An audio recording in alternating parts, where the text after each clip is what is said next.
Hello മക്കളെ, നമ്മളിന്ന് study ടൈമിൽ എടുക്കുന്നത് 5ാം ക്ലാസ്സിൻ്റെ ബേസിക് സയൻസിൽ സെക്കൻഡ് ചാപ്റ്ററിൻ്റെ ബാക്കി ഭാഗമാണ്. പേജ് നമ്പർ 31 മുതലാണ് കേട്ടോ. അപ്പം ചാപ്റ്ററിൻ്റെ പേരെന്തായിരുന്നു? എവേ ഫ്രം ഡിസീസസ്, വ്യാധികൾ പടരാതിരിക്കാൻ. അപ്പോൾ നിൻ്റെ ഫസ്റ്റ് പാർട്ട് കാണേണ്ടവർ പോയിട്ട് കാണുക. നമുക്ക് പെട്ടെന്ന് തന്നെ ബാക്കി ഭാഗത്തിലേക്ക് കടക്കാം. When the surroundings become polluted, നമ്മുടെ പരിസരം മലിനമാകുമ്പോൾ. ഒബ്സർവ് ദ ഇല്ലസ്ട്രേഷൻ 2.4 അല്ലേ. ഇവിടെ തന്നിട്ടുള്ള ചിത്രങ്ങൾ നോക്കിക്കേ. Do similar conditions exist in your surroundings, സമാനമായ സാഹചര്യങ്ങൾ നിങ്ങളുടെ ചുറ്റുപാടിലുണ്ടോ എന്നാണ് ചോദിച്ചിട്ടുള്ളത്. ഇവിടെ ചിത്രം നോക്കിയാൽ തന്നെ അറിയാം. ഒന്നാമത്തതിൽ എന്താണ്? നിറയെ എന്തുണ്ട്? ഈച്ചകളുണ്ട് അല്ലേ. വേസ്റ്റ് കൂമ്പാരത്തിൽ ഈച്ചകൾ, അതുപോലെ തന്നെ നായകൾ ഒക്കെ ഉണ്ട്. പിന്നെ രണ്ടാമത്തതിൽ നിറയെ എലികൾ നിറഞ്ഞിരിക്കുകയാണ്. മൂന്നാമത്തതിൽ കൊതുകുകൾ അല്ലേ. ഇപ്പോൾ ഹൗസ് ഫ്ലൈ ഉണ്ട്, മൊസ്കിറ്റോസ് ഉണ്ട്, റാറ്റ് ഉണ്ട്. അപ്പോൾ ഇവർ മൂന്നാളും എന്താണ്? വെക്റ്റേഴ്സാണ്. വെക്റ്റേഴ്സ് എന്ന് പറഞ്ഞാൽ രോഗം പരത്തുന്ന ജീവികളാണ്. അപ്പോൾ ഇത് ഏതൊരു സാഹചര്യത്തിലാണ് ഇതിങ്ങനെ ഉണ്ടാകുന്നത്? നമ്മുടെ പരിസരം വൃത്തിഹീനമാക്കി നമ്മൾ കൊണ്ട് നടക്കുമ്പോഴാണല്ലേ. നമ്മുടെ പരിസരത്ത് ചപ്പ് ചവറുകൾ, വേസ്റ്റുകളൊക്കെ കൂട്ടിയിടുമ്പോഴാണ് എലിയായാലും കൊതുകായാലും ഈച്ചയായാലും ഒക്കെ നിറയുന്നത്. അപ്പോൾ താഴെ എന്താ തന്നിട്ടുള്ളത്? Right down in the conditions in which vectors multiply. അപ്പോൾ ഈ വെക്റ്റേഴ്സ് പെരുകുന്ന സാഹചര്യങ്ങൾ എഴുതാനാണ് പറഞ്ഞിട്ടുള്ളത്. ഒന്നാമത്തത് ആരാണ്? ഹൗസ് ഫ്ലൈ ആണ്, ഈച്ച. എങ്ങനത്തെ സാഹചര്യത്തിലാണ് പെരുകുന്നത്? ഡിക്കേയിങ് മാറ്റേഴ്സ് ആൻഡ് വേസ്റ്റ് ഡംപിൽ. നമ്മൾ വേസ്റ്റ് കുന്നുകൂട്ടിയിട്ടാലും, അതുപോലെ തന്നെ പിന്നെ ഡിക്കേയിങ് മാറ്റേഴ്സ് എന്ന് പറഞ്ഞാൽ നമ്മൾ ഫ്രൂട്ട്സ്, വെജിറ്റബിൾസൊക്കെ കേടായിട്ടല്ലേ നമ്മൾ വലിച്ചെറിയില്ലേ, അത് ഒരുപാട് കൂട്ടിയിട്ടാലൊക്കെ എന്താണ്? അതിലൊക്കെ ഈച്ച വന്ന് നിറയും. ഇനി അടുത്തതാരാണ്? മൊസ്കിറ്റോസ് ആണ് അല്ലേ. Mosquitoes breed in discarded plastic bags, bottles, coconut shells and stagnant water. അതായത് ഉപേക്ഷിച്ച പ്ലാസ്റ്റിക് കവറുകളിലും കുപ്പികളിലും ചിരട്ടകളിലും പിന്നെ കെട്ടിക്കിടക്കുന്ന ജലത്തിലും കൊതുക് മുട്ടയിട്ടിട്ട് പെരുകയാണ് ചെയ്യുന്നത്. അപ്പോൾ മഴക്കാലമൊക്കെ ആയാലും നമ്മളോട് എല്ലാവരും പറയില്ലേ, ചിരട്ടകളിലോ ചെറിയ ചെറിയ കുപ്പിയുടെ അടപ്പുകളിലോ എന്തിലെങ്കിലും പിന്നെ ടയറുകളിലൊക്കെ വെള്ളം ഉണ്ടെങ്കിലൊക്കെ മറിച്ച് കൊടുക്കണമെന്ന് പറയാറുണ്ടല്ലേ. ഒരു കുറച്ച് ദിവസം ഏതിലും വെള്ളം കെട്ടി നിൽക്കാൻ അനുവദിക്കരുതെന്ന് നമ്മളോട് എല്ലാവരോടും പറയാറുണ്ട്. ഇനി എലി എങ്ങനെയാണ് പെരുകുന്നത്? Places with abundant food waste and hiding spot. അതായത് ഒളിച്ചിരിക്കാൻ പറ്റിയ മാളങ്ങളോ അല്ലേ, അങ്ങനെയൊക്കെ ഉള്ള സ്ഥലത്താണെങ്കിൽ ഇവ വേഗം പെരുകും. അതുപോലെ തന്നെ ഒരുപാട് ഫുഡ് വേസ്റ്റ് കുന്നുകൂട്ടിയിട്ടിട്ടുണ്ടെങ്കിൽ ഫുഡ് വേസ്റ്റിലാണ് മെയിനായിട്ട് എലി പെരുകിക്കൊണ്ടിരിക്കുക കേട്ടോ. നമ്മുടെ ചുറ്റുപാട് തന്നെ, നമ്മുടെ വീടിൻ്റെ ചുറ്റുവട്ടത്തൊക്കെ തന്നെ നമ്മൾ ഫുഡ് വേസ്റ്റ് വലിച്ചെറിയുകയാണെങ്കിൽ നമ്മുടെ വീട്ടിലും പരിസരത്തുമായിട്ട് എലിയുടെ ശല്യം കൂടാൻ നല്ല ചാൻസ് ഉണ്ട്. അപ്പോൾ അങ്ങനെയൊക്കെയാണ് ഹൗസ് ഫ്ലൈ, മൊസ്കിറ്റോ, റാറ്റ് ഇവയൊക്കെ പെരുകുന്ന സാഹചര്യങ്ങൾ കേട്ടോ. ഇനി താഴെ ഒരു ക്വസ്റ്റ്യൻ തന്നിട്ടുണ്ട്, നോക്കിക്കേ. What can we do to control vectors? അപ്പോൾ ഈ വെക്റ്റേഴ്സിനെ കൺട്രോൾ ചെയ്യാൻ വേണ്ടിയിട്ട് നമുക്ക് എന്തൊക്കെ ചെയ്യാൻ പറ്റും? Kept surrounding clean and hygienic. നമ്മുടെ വീടും പരിസരമൊക്കെ എന്താണ്? നമ്മൾ വൃത്തിയായിട്ട് സൂക്ഷിക്കുക. പിന്നെ covered the air pipe of septic tank. Septic ടാങ്കിൻ്റെ എയർ പൈപ്പ് നമ്മൾ നന്നായിട്ട് കവർ ചെയ്യണം. അടുത്തത് change the water in vases once a week അല്ലേ. ആഴ്ചയിൽ ഒരിക്കലെങ്കിലും വേസസിൽ വെള്ളം വെക്കുന്നുണ്ടെങ്കിൽ അത് മാറ്റി കൊടുക്കുക. പിന്നെ avoid using sources underneath flower pots. നമ്മൾ വീടിനകത്തൊക്കെ ചെടികൾ വെക്കുന്ന സമയത്ത് ആ ചെടിൻ്റെ പോട്ടിൻ്റെ താഴെയായിട്ട് ഒരു പ്ലേറ്റ് പോലെയുള്ള ഒരു പാത്രം ഉണ്ടാവും. അപ്പോൾ നമ്മൾ മുകളിൽ വെള്ളം ഒഴിക്കുന്ന സമയത്ത് കുറച്ച് വെള്ളം താഴെ പോയി നിൽക്കും. അപ്പോൾ അത് നമ്മൾ ഇടയ്ക്ക് മാറ്റി കൊടുത്തിട്ടില്ലെങ്കിൽ, ആഴ്ചയിൽ ഒരിക്കലെങ്കിലും മാറ്റി കൊടുത്തിട്ടില്ലെങ്കിൽ അതിൽ കൊതുക് വന്ന് മുട്ടയിട്ട് പെരുകാൻ ചാൻസ് ഉണ്ട് കേട്ടോ. അടുത്തത് put all used cans and bottles in to covered dustbin. നമ്മുടെ ഉപയോഗം കഴിഞ്ഞിട്ടുള്ള ക്യാൻസും ബോട്ടിൽസും ഒക്കെ നമ്മൾ എന്ത് ചെയ്യുക? അടച്ചു വെച്ച ഡസ്റ്റ്ബിന്നിൽ വേണം കൊണ്ടുപോയി ഇടാൻ വേണ്ടിയിട്ട്. ഒരിക്കലും വലിച്ചെറിയരുത്. വലിച്ചെറിയുന്ന സമയത്ത് വീണ്ടും ഇതിൽ വെള്ളം കെട്ടി നിൽക്കും, കൊതുകുകളൊക്കെ പെരുകും. അങ്ങനെ വെക്റ്റേഴ്സ് കൺട്രോളിൽ അല്ലാതാവും കേട്ടോ.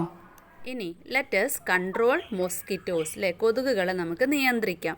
V can prevent many diseases by controlling mosquitoes. അപ്പോൾ കൊതുകിനെ നിയന്ത്രിച്ചാൽ തന്നെ കുറേയേറെ രോഗങ്ങൾ നമുക്ക് തടയാമല്ലോ. Is it enough to eliminate mosquito breeding conditions only in our home അല്ലേ. അപ്പം എന്ത് ചെയ്യുക? കൊതുക് വളരുന്ന സാഹചര്യം നമ്മുടെ പരിസരങ്ങളിൽ മാത്രം ഇല്ലാതാക്കിയാൽ മതിയോ എന്നാണ് ചോദിച്ചിട്ടുള്ളത്. പോരാല്ലേ, നമ്മുടെ ചുറ്റുപാടും നമ്മൾ വൃത്തിയാക്കണം, എന്നാലേ അതിൻ്റേതായിട്ടുള്ള റിസൾട്ട് നമുക്ക് കിട്ടുള്ളൂ. ഓരോരുത്തരും അവരുടെ ചുറ്റുപാട് വൃത്തിയാക്കുന്ന സമയത്ത് ഒന്നായിട്ട് വൃത്തിയാവുമല്ലോ. ഇനി ഇവിടെ എന്താ തന്നെ നോക്കിക്കേ, ഈച്ചയും കൊതുകും അല്ലെ, ഹൗസ് ഫ്ലൈയും മൊസ്കിറ്റോയും തമ്മിലുള്ള ഒരു കോൺവെർസേഷനാണ്. We can survive here, we have to look for other places to lay eggs അല്ലെ. കൊതുക് എന്താ പറയുന്നത്, ഇവിടെ ഇനി രക്ഷയില്ല, മുട്ടയിടാൻ വേറെ സ്ഥലം നോക്കണം എന്ന് പറയാണ്. അപ്പോൾ ഹൗസ് ഫ്ലൈ പറയാണ്, this locality is clean, we cannot live here അല്ലേ. ഈ പ്രദേശം നല്ല വൃത്തിയുള്ളതാണ്, നമുക്കിവിടെ ജീവിക്കാൻ പറ്റൂല എന്ന് പറയാണ്. അപ്പോൾ വൃത്തിയുള്ള സ്ഥലത്ത് അവയ്ക്ക് താമസിക്കാൻ പറ്റില്ല അല്ലേ, അവർക്ക് വളരാൻ കഴിയില്ല. അപ്പോൾ avoiding water logging, removing grasses and weeds around residences and cleaning drains are a few ways to prevent mosquito breeding. അതായത് വെള്ളം കെട്ടിക്കിടക്കുന്നത് ഒഴിവാക്കൽ, പാർപ്പിടങ്ങൾക്ക് ചുറ്റുമുള്ള പുല്ലും പാഴ്ചെടികളൊക്കെ നീക്കൽ, ഓടകൾ ശുചീകരിക്കൽ എന്നിവ എന്താണ്, കൊതുക് പെരുകുന്നത് തടയാനുള്ള ചില മാർഗ്ഗങ്ങളാണ് അല്ലേ, മൊസ്കിറ്റോനെ പ്രിവെൻറ്റ് ചെയ്യാനുള്ള മാർഗ്ഗങ്ങളാണ് കേട്ടോ അവയെല്ലാം. ഇനി ഒബ്സർവ് ദ ഇല്ലസ്ട്രേഷൻ, ഈ ചിത്രീകരണം ശ്രദ്ധിക്കാനാണ്. What are the precautions to avoid mosquito bites? നമുക്ക് കൊതുക് കടി ഏൽക്കാതിരിക്കാനുള്ള മുൻകരുതലുകൾ എന്തെല്ലാമാണെന്ന് ചോദിച്ചിട്ടുള്ളത് ഒന്ന് ഇവിടെ തന്നിട്ടുണ്ട്. Keep doors and Windows closed in the evening അല്ലേ, സന്ധ്യാസമയത്ത് വാതിലും ജനലും ഒക്കെ അടച്ചിടുക. പിന്നെയോ use mosquito net and bats അല്ലേ, കൊതുക് വലയോ അല്ലെങ്കിൽ കൊതുക് ബാറ്റോ ഒക്കെ ഉപയോഗിക്കുക. പിന്നെ അവോയ്ഡ് സ്റ്റാഗ്നേഷൻ ഓഫ് വാട്ടർ അല്ലെ, കെട്ടിക്കിടക്കുന്ന വെള്ളം ഉണ്ടെങ്കിലൊക്കെ ഒഴിവാക്കുക, അപ്പോൾ തന്നെ കൊതുക് വരുന്നത് കുറയൂ അല്ലേ. പിന്നെ യൂസ് ലോങ് സ്ലീവ് ക്ലോത്ത്സ് അല്ലേ, അപ്പം നല്ല ഫുള്ളായിട്ട് സ്ലീവുള്ള ഡ്രസ്സൊക്കെ ധരിക്കുക.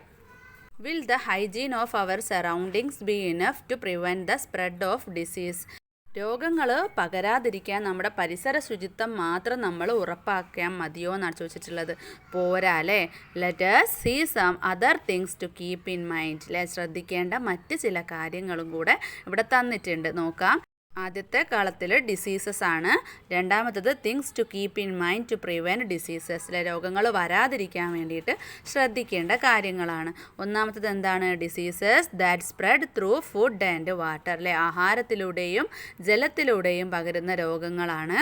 അപ്പോൾ അത് വരാതിരിക്കാൻ നമ്മൾ ശ്രദ്ധിക്കേണ്ട കാര്യങ്ങൾ എന്തൊക്കെയാണ്? Use fruits and vegetables after washing അല്ലേ, പഴങ്ങളും പച്ചക്കറികളൊക്കെ കഴുകിയതിന് ശേഷം മാത്രം ഉപയോഗിക്കുക. കീപ് ഫുഡ് ഐറ്റംസ് കവേർഡ് അല്ലേ, ഭക്ഷണ സാധനങ്ങൾ അടച്ച് സൂക്ഷിക്കുക. ഡ്രിങ്ക് ബോയിൽഡ് വാട്ടർ, തിളപ്പിച്ചാറിയ വെള്ളം കുടിക്കുക. പിന്നെ വരുന്ന രോഗങ്ങളാണ് diseases that spread through air and കോണ്ടാക്റ്റിലെ, വായുവിലൂടെയും സമ്പർക്കത്തിലൂടെയും കോണ്ടാക്റ്റിലൂടെയും പടരുന്ന രോഗങ്ങളാണ്. അപ്പോൾ അത് തടയാൻ വേണ്ടി, വരാതിരിക്കാൻ വേണ്ടി നമ്മൾ ശ്രദ്ധിക്കേണ്ട കാര്യങ്ങൾ എന്തൊക്കെയാണ്? Avoid contact with the sick person അല്ലേ, രോഗിയുമായിട്ടുള്ള കോണ്ടാക്റ്റ് ഒഴിവാക്കുക. Don't use the sick persons and kerchiefs, രോഗിയുടെ തൂവാല അതുപോലെ തന്നെ ക്ലോത്ത്സ് കേട്ടോ, ക്ലോത്ത്സ് എക്സെട്ര, രോഗിയുടെ ടവല് വസ്ത്രങ്ങളൊക്കെ ഉപയോഗിക്കാതിരിക്കുക. ഒരു ആൾക്ക് രോഗം ഉണ്ടെങ്കിൽ അവർക്കായിട്ട് വേറെ ടവലും മുണ്ടും ഒക്കെ കൊടുക്കുക കേട്ടോ. പിന്നെ യൂസ് മാസ്ക് ഉപയോഗിക്കുക. മെയിൻറ്റെയിൻ പേഴ്സണൽ ഹൈജീൻ, നമ്മുടെ വ്യക്തി ശുചിത്വം നമ്മൾ പാലിക്കുക. പിന്നെ വരുന്ന രോഗങ്ങളാണ് diseases that spread through soil and sewage, മണ്ണിലൂടെയും മലിനജലത്തിലൂടെയും പകരുന്ന രോഗങ്ങളാണ്. അപ്പോൾ അത് വരാതിരിക്കാൻ നമ്മൾ ശ്രദ്ധിക്കേണ്ടത് എന്തൊക്കെയാണ്? യൂസ് ഫുഡ്വെയർ അല്ലേ, ചെരുപ്പ് ഉപയോഗിക്കുക. Prevent wounds in the body from getting into contact with സേവേജിൽ, ശരീരത്തിലെ മുറിവുകൾ മലിനജലവുമായിട്ട് കോണ്ടാക്റ്റിൽ വരാതെ നോക്കുക. പിന്നെ wash hands and legs with soap if get dirty അല്ലേ, മണ്ണും ചെളിയും ഒക്കെ പുരണ്ടാൽ കൈകാലുകളൊക്കെ സോപ്പിട്ടിട്ട് നന്നായിട്ട് കഴുകുക. അങ്ങനെയൊക്കെ ചെയ്യുകയാണെങ്കിൽ തന്നെ ഇങ്ങനെയൊക്കെ വരുന്ന രോഗങ്ങൾ ഒരുവിധം നമുക്ക് തടയാൻ പറ്റും കേട്ടോ. ഇനി what can you do to ensure that your home, school and washrooms are clean to prevent disease അല്ലേ, രോഗങ്ങൾ വരാതിരിക്കാൻ നിങ്ങളുടെ വീട്, വിദ്യാലയം അതുപോലെ തന്നെ ശുചിമുറികൾ എന്നിവയുടെ ശുചിത്വം ഉറപ്പാക്കാൻ എന്തെല്ലാം ചെയ്യാം എന്നാണ് ചോദിച്ചിട്ടുള്ളത്. അപ്പോൾ അതൊക്കെ നമ്മൾ നേരത്തെ എഴുതിയില്ലേ, നമ്മുടെ വീടും പരിസരമൊക്കെ വൃത്തിയായി സൂക്ഷിക്കുക. പിന്നെ ശുചിമുറികൾ, ബാത്റൂംസൊക്കെ എല്ലാ ദിവസവും കഴുകുക. അതുപോലെ തന്നെ ചപ്പ് ചവറുകളും വേസ്റ്റൊന്നും കുന്നുകൂട്ടി ഇടാതിരിക്കുക. അതുപോലെ ചെടിച്ചട്ടി, ചിരട്ട, ടയർ, അങ്ങനെ കുപ്പി, പാട്ട, മൂടി എന്ന് പറഞ്ഞിട്ട് അതിലൊന്നും വെള്ളം കെട്ടി നിൽക്കാതെ, അതായത് നമ്മൾ വലിച്ചെറിയരുത്, അങ്ങനെയൊക്കെ സൂക്ഷിക്കുക. പിന്നെ വീടിനും വിദ്യാലയങ്ങൾക്ക് ചുറ്റുമുള്ള പാഴ്ചെടികളെല്ലാം ആഴ്ചയിൽ ഒരിക്കലെങ്കിലും വെട്ടി നശിപ്പിക്കുക. വെറുതെ ചെടികളൊക്കെ നിറഞ്ഞു കിടക്കുന്നുണ്ടെങ്കിൽ അതൊക്കെ വെട്ടിക്കളയുക. അപ്പോൾ അങ്ങനെയൊക്കെ ഉള്ള കാര്യങ്ങളൊക്കെ ചെയ്യുന്ന സമയത്ത് തന്നെ നമുക്ക് ഒരുവിധം രോഗങ്ങളൊക്കെ തടയാൻ പറ്റും കേട്ടോ. Next, communicable diseases in animals and plants. പകർച്ചവ്യാധികൾ മൃഗങ്ങളിലും സസ്യങ്ങളിലും. Do communicable diseases affect only humans? മനുഷ്യനെ മാത്രമാണോ പകർച്ചവ്യാധികൾ ബാധിക്കുന്നത്? അല്ല അല്ലേ. ഇവിടെയുള്ള ന്യൂസ് പേപ്പർ റിപ്പോർട്ട്സ് ഒന്ന് നോക്കിക്കേ. ഇവിടെ ലാസ്റ്റ് ചിത്രത്തിൽ കണ്ട കോഴികൾ ഒരുപാട് ചത്ത് കിടക്കുന്നു അല്ലേ. അത് ബേർഡ്സ് ഫ്ലൂ കാരണമാണ്, അതായത് പക്ഷിപ്പനി കാരണമാണ്. പിന്നെ എന്തുണ്ട്, പന്നിപ്പനി ഉണ്ട് അല്ലേ. പിന്നെയോ പശുക്കൾക്ക് ബാധിക്കുന്ന ലങ്കി സ്കിൻ ഡിസീസസ് ഉണ്ട്, അതുപോലെ നായകൾക്കുള്ള രോഗങ്ങളുണ്ട്. അങ്ങനെ ഒരുപാട് രോഗങ്ങൾ ആനിമൽസിലും ഉണ്ട്. ഇനി, have you observed the plants that have communicable diseases? See the pictures. പകർച്ചവ്യാധികൾ ബാധിച്ച സസ്യങ്ങൾ നിങ്ങൾ ശ്രദ്ധിച്ചിട്ടുണ്ടോ? താഴെ തന്നിട്ടുള്ളത് നോക്കിക്കേ. എന്തൊക്കെയാണ്? ഒന്നാമത്തേത് brown leaf spot disease in റൈസിലെ നെല്ലിലെ തവിട്ട് ഇലപ്പുള്ളിയാണ്. പിന്നെ mosaic disease in pea plants, പയർ ചെടിയിലെ മൊസൈക്ക് രോഗമാണ്. പിന്നെ ബഡ് റോട്ട് ഓഫ് കോക്കനറ്റിലെ തെങ്ങിലെ കൂമ്പ് ചീയലാണ്. അപ്പോൾ enquire about other diseases that affect plants and organisms, write them in the science diary. അല്ലെ, സസ്യങ്ങളെയും ജന്തുക്കളെയും ബാധിക്കുന്ന മറ്റ് രോഗങ്ങളെക്കുറിച്ച് അന്വേഷിച്ചിട്ട് നിങ്ങളോട് എഴുതാനാണ് പറഞ്ഞിട്ടുള്ളത്. ആനിമൽസിൽ വരുന്ന രോഗങ്ങളാണ് ആന്ത്രാക്സ്, കുളമ്പ് രോഗം, അതുപോലെ തന്നെ മാസ്റ്റിറ്റിസ്, അതായത് അകിട് വീക്കം എന്ന് പറയും. പിന്നെ ബേർഡ് ഫ്ലൂ, പക്ഷിപ്പനി, പിന്നെ സ്വിൻ ഇൻഫ്ലുവൻസ, പന്നിപ്പനി. ഇനി പ്ലാന്റ്സിൽ വരുന്ന രോഗങ്ങളാണ് ടൊബാക്കോ മൊസൈക്ക്, മൊസൈക്ക് ഓഫ് ടാപിയോക്ക, പിന്നെ ടൊമാറ്റോ സ്പോട്ടഡ് വിൽറ്റ്. ഒന്നാമത്തേത് വെറ്റിലയിൽ കാണപ്പെടുന്ന ഒരു അസുഖമാണ്. രണ്ടാമത്തേത് പൂള, കപ്പയിൽ കാണപ്പെടുന്ന ഒരു അസുഖമാണ്. മൂന്നാമത്തേത് അതുപോലെ തക്കാളിക്ക് കാണപ്പെടുന്ന ഒരു അസുഖമാണ് കേട്ടോ. അടുത്തത് ഹൈജീൻ ഹാബിറ്റ്സ് ആണ് കേട്ടോ, ശുചിത്വ ശീലങ്ങളാണ്. Is in personal hygiene as important as environmental hygiene for a healthy life. ആരോഗ്യകരമായ ജീവിതത്തിന് പരിസര ശുചിത്വം പോലെ പ്രധാനമല്ലേ വ്യക്തി ശുചിത്വവും അല്ലേ. അതായത് പേഴ്സണൽ ഹൈജീൻ എൻവയോൺമെൻറ്റൽ ഹൈജീനെ പോലെ തന്നെ ഇമ്പോർട്ടൻ്റ് അല്ലേ എന്നാണ് ചോദിച്ചിട്ടുള്ളത്. താഴെ കുറച്ച് പോയിന്റ്സ് തന്ന് നോക്കിക്കേ. Which of these are good health habits? Tick dum അല്ലേ. ഇവയിൽ ഏതെല്ലാമാണ് ഗുഡ് ഹാബിറ്റ്സ് അല്ലേ. ഗുഡ് ഹെൽത്ത് ഹാബിറ്റ്സ് എന്ന് വെച്ചാൽ അതിന് ടിക്ക് ചെയ്യാനാണ്. ഫസ്റ്റ് എന്താണ്? Wash hands only after meals അല്ലേ. ഭക്ഷണത്തിന് ശേഷം മാത്രമേ കൈ കഴുകാറുള്ളൂ. അപ്പോൾ അത് നല്ല ഹാബിറ്റാണോ? അല്ല അല്ലേ. അപ്പം തെറ്റിടുക. പിന്നെയോ brush teeth every night and after meals അല്ലേ. ദിവസവും രാത്രി ആഹാരശേഷം പല്ല് തേക്കാറുണ്ട്. അപ്പോൾ അത് ശരിയാണ്. പിന്നെ do not trim the nails of feet and hands, അതായത് കൈകാലുകളിലെ നഖങ്ങൾ വെട്ടാറില്ല. അപ്പോൾ അതെന്താണ്? തെറ്റാണ്. പിന്നെ use footwear when walking outside, പുറത്തിറങ്ങി നടക്കുമ്പോൾ ചെരുപ്പിടാറുണ്ട്. അത് ശരിയാണ്. പിന്നെയോ eat fruits that are gnawed by birds അല്ലേ. പക്ഷികൾ കടിച്ചിട്ട പഴങ്ങൾ കഴിക്കാറുണ്ട്. അപ്പോൾ അത് തെറ്റാണ്. പിന്നെയോ do not consume snacks and drinks kept open, തുറന്ന് വിൽക്കുന്ന പലഹാരങ്ങളും പാനീയങ്ങളും കഴിക്കാറില്ല. അപ്പോൾ അത് ശരിയാണ്. സ്പിറ്റ് ഇൻ പബ്ലിക് പേഴ്സസ് അല്ലേ, പൊതുസ്ഥലങ്ങളിൽ തുപ്പാറുണ്ട്. അപ്പോൾ അത് തെറ്റുള്ള കാര്യമാണ്. പിന്നെയോ ബാത്ത് ഡെയിലി, എല്ലാ ദിവസവും കുളിക്കാറുണ്ട്. അപ്പോൾ അത് ശരിയാണ്. Prepare and display posters related to personal hygiene and environmental hygiene, വ്യക്തി ശുചിത്വവും പരിസര ശുചിത്വവും എന്നിവയുമായിട്ട് ബന്ധപ്പെട്ടിട്ടുള്ള പോസ്റ്ററുകൾ തയ്യാറാക്കാനാണ് പറഞ്ഞിട്ടുള്ളത്. അടുത്ത ഇമ്പോർട്ടൻ്റ് ആയിട്ടുള്ള ഭാഗമാണ് ഇമ്മ്യൂണിറ്റി, രോഗപ്രതിരോധ ശേഷി. Our bodies naturally have the ability to control and fight pathogens once they enter the body. രോഗാണുക്കൾ ശരീരത്തിൽ പ്രവേശിച്ചാൽ അവയെ നിയന്ത്രിക്കാനും ചെറുത്തു നിൽക്കാനുള്ള കഴിവ് സ്വാഭാവികമായിട്ടും നമ്മുടെ ശരീരത്തിനുണ്ട്. This is called natural immunity. ഇതിനാണ് നമ്മൾ എന്ത് പറയുന്നത്? സ്വാഭാവിക രോഗപ്രതിരോധ ശേഷി എന്ന് പറയുന്നത്. This ability varies from person to person അല്ലേ. ഈ കഴിവ് എല്ലാ വ്യക്തികൾക്കും ഒരുപോലെ ആകണമെന്നില്ല. രോഗപ്രതിരോധ ശേഷി അല്ലേ, ഇമ്മ്യൂണിറ്റി ഓരോരുത്തരുടെ ശരീരത്തിലും ഒരേ അളവിലായിരിക്കണമെന്നില്ല. The body is unable to develop natural immunity against some communicable diseases such as polio and hepatitis. Polio, hepatitis B തുടങ്ങിയ ചില പകർച്ചവ്യാധികൾക്കെതിരെ സ്വാഭാവികമായ പ്രതിരോധശേഷി ഉണ്ടാക്കാൻ ശരീരത്തിന് സാധിക്കാറില്ല. അതുകൊണ്ട് തന്നെ we need to take vaccinations to avoid such diseases അല്ലേ. ഇത്തരം രോഗങ്ങൾ വരാതിരിക്കാൻ വേണ്ടിയിട്ട് നാം പ്രതിരോധ കുത്തിവെപ്പുകൾ എടുക്കേണ്ടതുണ്ട്. Through this it will be possible to gain immunity. പ്രതിരോധ കുത്തിവയ്പ്പുകൾ എടുക്കുന്നത് മൂലം നമുക്ക് ഇമ്മ്യൂണിറ്റി വർദ്ധിക്കാൻ സാധിക്കും. This is called acquired immunity. ഇതിനെ നമ്മൾ അക്വയർഡ് ഇമ്മ്യൂണിറ്റി എന്നാണ് പറയുന്നത്, അതായത് ആർജിത രോഗപ്രതിരോധ ശേഷി. It is through vaccines that we have survived many epidemics such as small pox, plague and polio, which have threatened the very existence of human race. അല്ലേ? അപ്പോൾ എന്താ പറയുന്നത്, മനുഷ്യൻ്റെ നിലനിൽപ്പിന് തന്നെ ഭീഷണിയായ വസൂരി, അതുപോലെ പ്ലേഗ്, പോളിയോ പോലുള്ള പല മഹാമാരികളെയും നമ്മൾ അതിജീവിച്ചത് എന്തിലൂടെയാണ്? പ്രതിരോധ കുത്തിവെപ്പുകളിലൂടെയാണ്. അല്ലേ? താഴെ വാക്സിൻ എടുക്കാനുള്ളവരുടെ ആ ഒരു ചിത്രമാണല്ലേ കാണുന്നത്. ഡോക്ടർ എന്താ പറയുന്നത്, വാക്സിൻ എടുക്കാനുള്ളവർ കൗണ്ടർ 2 വരണം എന്ന് പറയാണ്. ഇനി താഴെ ഒരു ക്വസ്റ്റ്യൻ ഉണ്ട്, നോക്കിക്കേ. Which diseases should be vaccinated against? ഏതെല്ലാം രോഗങ്ങളെ പ്രതിരോധിക്കാനാണ് വാക്സിനുകൾ എടുക്കേണ്ടത്? മുകളിൽ നമ്മൾ പറഞ്ഞു small pox, plague, polio, hepatitis തുടങ്ങിയവ. അല്ലേ? Which are the mandatory vaccine to be taken by the age of 16? 16 വയസ്സിന് മുൻപായിട്ട് കൊടുക്കേണ്ട വാക്സിനുകൾ ഏതൊക്കെയാണ്? അപ്പോൾ നമുക്ക് നോക്കാം. ജനിച്ച ഉടനെ കൊടുക്കുന്നതാണ് OPV, BCG, ഹെപ്പറ്റൈറ്റിസ് ബി തുടങ്ങിയവ.